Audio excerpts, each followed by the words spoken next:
What's up everybody, Power the Dollar here. Today we're going to be discussing the age-old debate between the older generations such as the Baby Boomers and the younger generations such as the Millennials and Gen Z. And this debate is all about why the younger folks in this country are not doing so well financially.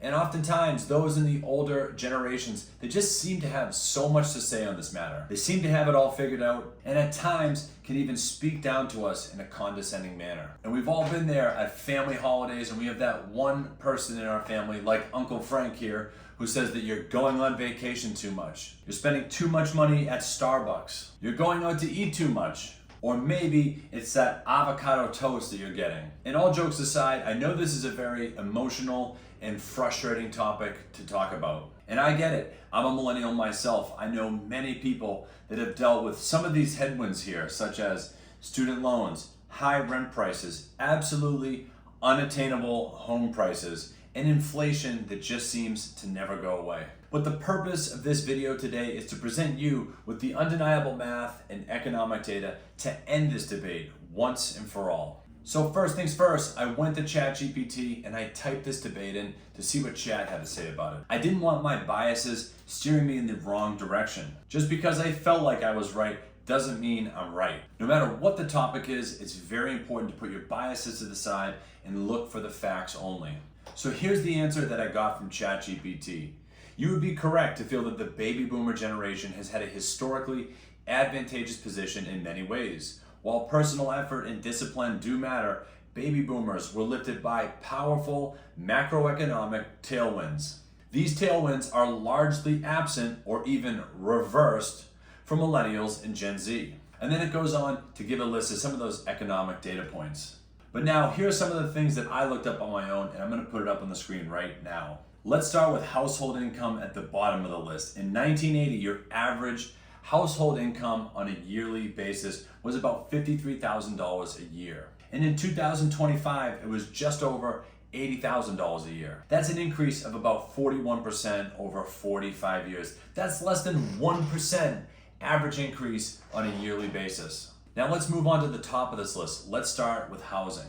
The average home price in 1980 was $63,700, and in 2025, it was just under $420,000. That's an increase of 650%. Moving on to mortgage interest, let's assume someone in 1980 and someone in 2025 has put down 20%. There's no PMI, and they had to mortgage the rest. The person in 1980 could reasonably expect to pay about $200,000 in mortgage interest. And the Millennial and Gen Z counterpart in 2025 will be paying over $440,000 in mortgage interest. That's an increase of 223%.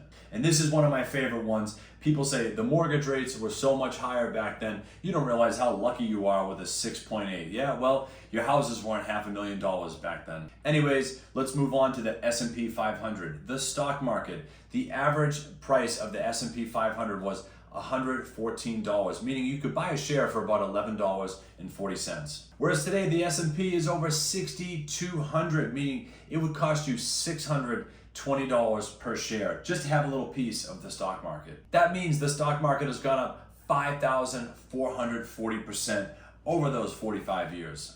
And we'll breeze through the last few. A used car has gone up about 1,400%. A new car has gone up about 667%. Tuition for a public college has gone up almost 400%. And I know tuition is actually much higher than that nowadays with all these mystery fees and miscellaneous charges that get rolled in.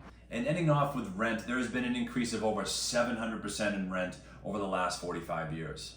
A little caveat about this data, it's going to be a little bit higher or a little bit lower depending on where you live. Different parts of the country have different costs of living. And I included some bonus pieces of data there at the bottom that we're going to cover right now. First, and the absolutely most important piece of data in all of this is that the Federal Reserve's benchmark interest rate went from all-time highs at 18.5% in 1980 all the way down to 0 in 2020. And when interest rates go down, asset prices go up. And in the late 70s and early 1980s, baby boomers were starting to hit their prime working years, which means they started to buy assets such as stocks and houses. And as interest rates consistently went down over that 40-year period, those assets that they bought continued to go up and up and up in value over that same 40-year period. Once again, houses went up 650% and the S&P 500 went up over 5,400%. Moving on, in 1975, IRAs were introduced to the IRS tax code. This gave people a very tax-friendly way to invest in their future. And in 1989, the Roth IRA was introduced. And that means you could take your already taxed money and invest it. And all those gains over the years are tax-free when you go to finally withdraw it down the line. And by 1985, pensions were starting to go away for private companies, but almost 30% of employers still offered pension plans.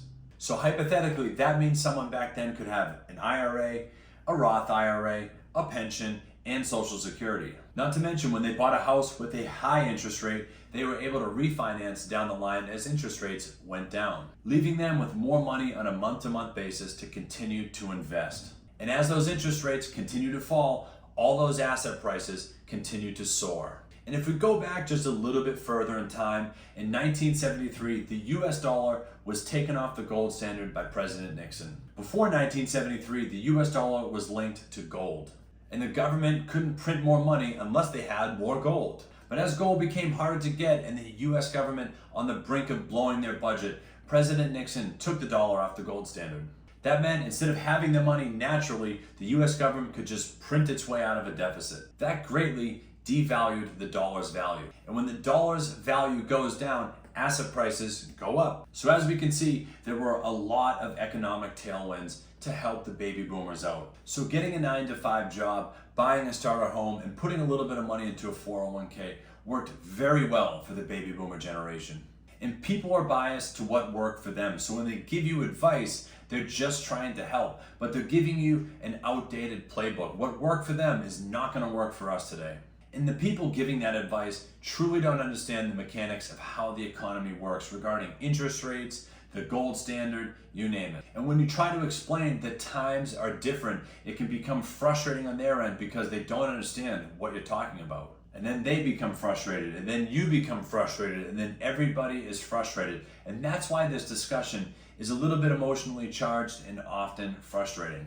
And to summarize, let's discuss why that advice won't work for the Millennial and Gen Z generations going forward. Number one, interest rates are on the rise. That makes borrowing costs way more expensive, such as mortgages, auto loans, credit cards, and I've even heard there's some student loans out there that have adjustable rates, and the payments on those have gone up massively as interest rates have risen over the last few years. So picture a cash register. On one side you have money coming in, and on the other side you have money going out. The money coming in is your salary, what you're being paid to go to work, and that salary has not kept up with inflation. So already you're way behind the 8 ball. Now the money going out, or expenditures. Your average person in the Millennial and Gen Z generation have about $35,000 to $40,000 of student debt. That's money going out towards student loans every single month, something that the baby boomer generation was not plagued with. And as we discussed, rent is at all-time highs, another huge monthly expenditure. And if you're lucky enough to even be in the market to buy a home,